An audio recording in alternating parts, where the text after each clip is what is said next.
Hello বন্ধুরা, আমি দয়া। আজ আমরা এক্সপ্লেন করতে যাচ্ছি 2026 সালের হ্যাপি প্যাটেল খতরনাক জাসুস। তো চলুন আর দেরি না করে মুভির মূল গল্পে যাই। যদি দয়াল ফিল্ম এক্সপ্লেন চ্যানেলটি সাবস্ক্রাইব না করে থাকেন তাহলে প্লিজ প্লিজ সাবস্ক্রাইব করে পাশে থাকুন। গল্পের শুরু হয় 1991 সালে গয়ার সুন্দর কিন্তু ভয়ঙ্কর গলিপথে। এখানে আমরা দুজন ব্রিটিশ গোয়েন্দা এজেন্টকে দেখি, রজার ও সেবাস্টিন। তারা দুজনেই একজন গুরুত্বপূর্ণ ব্যক্তিকে বাঁচানোর চেষ্টা করছিলেন, যার নাম ছিল মিস্টার হোয়াইট। কিন্তু তাদের সামনে এসে দাঁড়ায় এক নির্মম গ্যাংস্টার নাম জিম্মি। জিমি নিষ্ঠুরভাবে মিস্টার হোয়াইটকে হত্যা করে। কোনো মতে রজার ও সেবাস্টিন নিজেদের প্রাণ বাঁচিয়ে সেখান থেকে পালিয়ে যায় এবং নিজেদের বাড়িতে ফিরে আসে। কিন্তু বিপদ এখানে শেষ হয় না। জিমি তাদের পিছু নিতে নিতে সরাসরি তাদের বাড়ি পর্যন্ত পৌঁছে যায়। সে দুজনকে গুলি করতে জানাচ্ছিল। ঠিক তো সেই সময় ঘরের কাজের মহিলা সুখুবাই প্যাটেল সামনে এসে পড়ে। জিম্মি রেগে গিয়ে জিজ্ঞেস করে কি চাই। সুকুবাই খুব সাধারণভাবে উত্তর দেয়, ঝাড়ু দিতে এসেছি। এরপর সে নাচতে নাচতে ঝাড়ু দিতে শুরু করে। মুহূর্তের মধ্যে ভয়ঙ্কর পরিবেশ বদলে গিয়ে হাস্য রহস্যে ভরে যায়। সুকুবাই কাজ শেষ করে চলে যেতেই আবার শুরু হয় গোলাগুলি। দুই দিক থেকেই গুলি চলে, আর এবার একটি গুলি জিমির গায়ে লাগে। আহত অবস্থায় সে সেখান থেকে পালিয়ে যায়। জিমি বাড়ি ফিরে দেখে আশ্চর্যজনকভাবে কেউ তার দিকে তেমন গুরুত্ব দিচ্ছে না। তার স্ত্রী পর্যন্ত বলে বাইরে গিয়ে মরে যা। বাড়ির ভেতরে রক্তের দাগও ঠিকভাবে পরিষ্কার করা হয় না। ভেঙে পড়া জিমি তার দুই ছেলেকে ডেকে বলে, আমি আর বেশি দিন বাঁচব না। আমার ব্যবসা এখন তোমাদের সামলাতে হবে। সে তার বিশেষ আংটিটি বড় ছেলেকে দিতে যাচ্ছিল। ঠিক তখনই তার মেয়ে এসে আংটিটি ছিনিয়ে নিয়ে পালিয়ে যায়। অন্যদিকে ওই গোলাগুলির সময় সুকুবাই পাটিলেও গুলিবিদ্ধ হয়। মৃত্যুর আগে সে তার ছোট ছেলেটিকে সেবাস্টিনের হাতে তুলে দিয়ে শুধু বলে, ওর খেয়াল রেখো। সুকুবাই মারা যাওয়ার পর রজার ও মিস্টিন সেই শিশুটিকে দত্তক নেয় এবং গোয়া চিরতরে ছেড়ে লন্ডন ফিরে যায়। তার ছেলেটির নাম রাখে হ্যাপি প্যাটেল। সময়ের সাথে সাথে 34 বছর কেটে যায়। হ্যাপি এখন বড় হয়ে গেছে। রজার ও শিবান্টি, যারা তাকে বাবার মতো মানুষ করেছে, চায় হ্যাপিও যেন তাদের মতো একজন MI6 এজেন্ট হয়। কিন্তু সমস্যা হলো হ্যাপি ঠিক মতো সাধারণ গণিত পারে না এবং এখন পর্যন্ত সে MI6 পরীক্ষার 7 বার ফেল করেছে।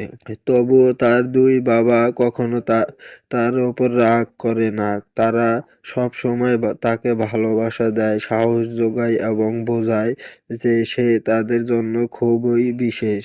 হ্যাপি হয়তো এজেন্ট হতে পারেনি, কিন্তু সে একজন অসাধারণ শেফ এবং দুর্দান্ত বেলি ডান্সার। একদিন রজারের কাছে MI7 chief field operation Kenneth বলের ফোন আসে।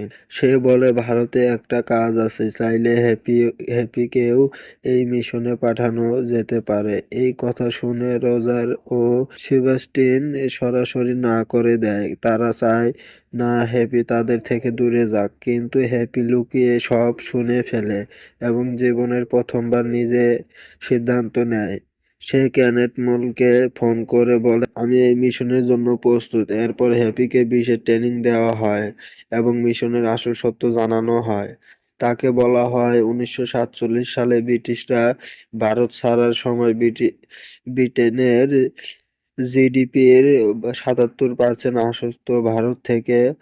ভারত হাতছাড়া হওয়ার পর সেই আয়ের পথ বন্ধ হয়ে যায়। তখন তারা ভারত থেকে টাকা আয়ের এক নতুন কৌশল বের করে। ভারতীয়দের গায়ের রং নিয়ে হীনমন্যতায় ফেলা। বলা হয় গায়ের রং ফর্সা হলে সুন্দর হবে, বিয়ে হবে, সফলতা আসবে।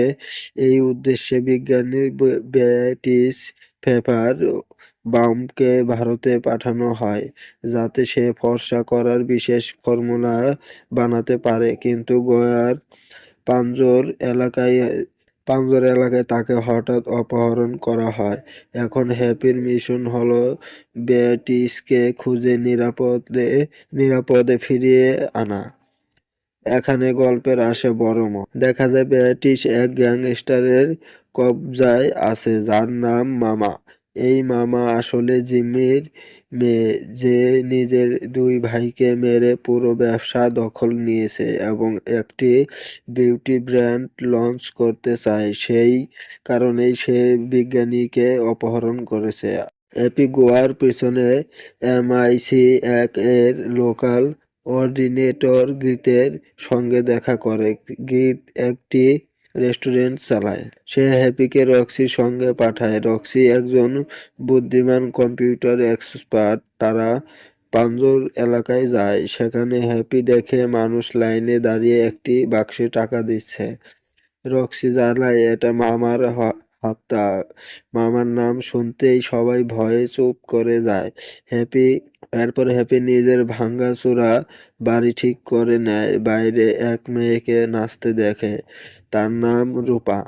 কেউ তার নাচ পছন্দ করে না, কিন্তু হ্যাপি তার প্রশংসা করে। গল্প এগোতে থাকে। মামার লোকেরা হ্যাপিকে ধরে তার আঙ্গুল কেটে দেয়।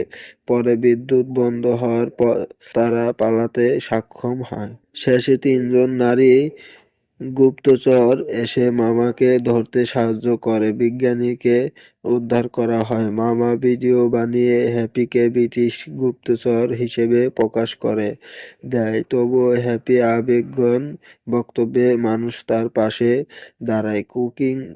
কুকিং চ্যালেঞ্জ ও ডান্স ফাইট দুটোতেই হ্যাপি মামাকে হারায়। শেষে জানা যায় কেনেথ মল্ল মামার সঙ্গে যুক্ত ছিল।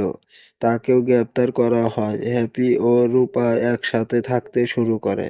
লন্ডন থেকে তার বাবারা ফোন করে ফিরতে বলে, কিন্তু হ্যাপি আস্তে আস্তে বলে আমি আরো